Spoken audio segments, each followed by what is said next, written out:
Om et øjeblik så kommer der et nyt Call of Duty, det er Black Ops 2. Og det ser ud som om, at de lægger meget større vægt på eSport i den her omgang her, som bliver ret spændende. Og til at fortælle os lidt mere om det, står der en gut her. Der er stor chance for, at han kommer til at sige bla bla bla. Bla bla bla. Exactly. Og lad os høre ham, hvad der går ned lige nu. So Black Ops 2, it seems like you have a lot of focus on eSport. Yeah, esports is really one of the major pillars of what we're looking for Black Ops 2.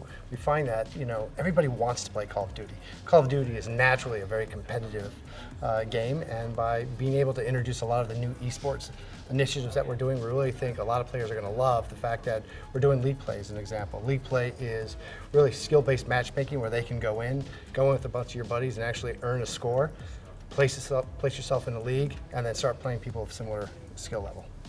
And also you're introducing a thing called CoDcast. Codcasting, yeah. I mean, it's again, you turn it into a sport through esports, right? But you also have to make it a spectator sport.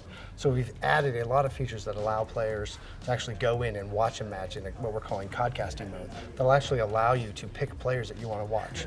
We have some information on the screen in our picture-in-picture that actually show what kill streak they're on. What are they actually capturing? So if they're playing a domination map, let's say on cargo, it actually tells the player, hey, he's capturing B, I want to follow him. And we're also doing what we're calling a nameplate. So again, a lot of the personalization that we're doing will actually show up on the player card, and you can actually see what they're doing. So again, a lot of stuff really focused around making sure that not only is Call of Duty very competitive, but a way for spectators to watch as well. Yeah, and you can cast it yourself? Absolutely. So in our theater mode that we have, you can actually go into a previous match that you've played, that you've saved, and you can actually pretend that you want to be your own sportscaster. You can actually go into your match. This is what I did. This is why I did what I did. This is the strategy that I use on this particular match. So again, really allowing our players to find content and actually be able to broadcast that out to other players, so maybe they can actually teach something, or if you find a particular player that's very good, he'll actually teach you potentially on how to do things. And also, if you're part of a team, you could use it as a training? Yeah, we think that's one of the things that the players will use. So if you think about, you can actually go into a match, you can codcast it, right? But you can also say, hey guys, we're playing domination on Turbine. Here's a strategy that we want us to look at. This is the strategy that we're going to do. I want you, and here to go in this particular direction. We're going to cover B from this vantage point. So really being able to use that as not only a tool to watch great gameplay, but also a way to educate your team or some of your friends. Do you think that the mainstream audience are ready for eSport?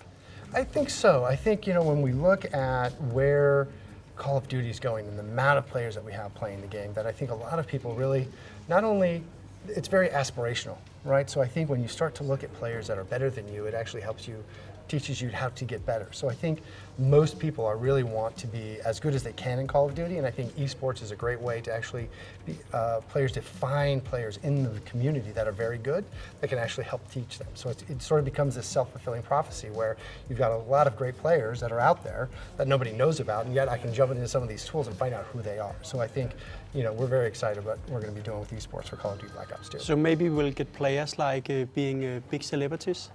It wouldn't surprise me, right? When you start to look at YouTubers, how famous they've become, right? When you start to look at some of the pro players, for Black Ops 1, we were on the MLG circuit, and so all of those players, right, that played before, and we've actually done some other things with them. So, they're starting to get a little bit of notoriety, and I think being able to really showcase their skills in Black Ops 2 is going to help that. So maybe we'll find the next Beckham in it's Call possible, of Duty? Yes. If they play with their feet, we got a problem.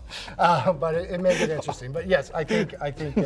But if they're good with their feet, if they're good with their feet, that's all right. And they qualify in the competition, and they qualify in the leagues, they'll be high up on the list. Absolutely. Will you support big tournaments with prize money and stuff? We're looking at everything.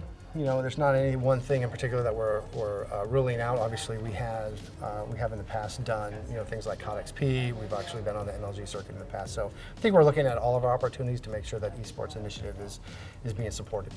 Could you be number one at the rank list? Depends on what mode. I actually play a lot, so in the free-for-all, I'm pretty good at it. So could I be number one? Probably not. I might be a little bit too old.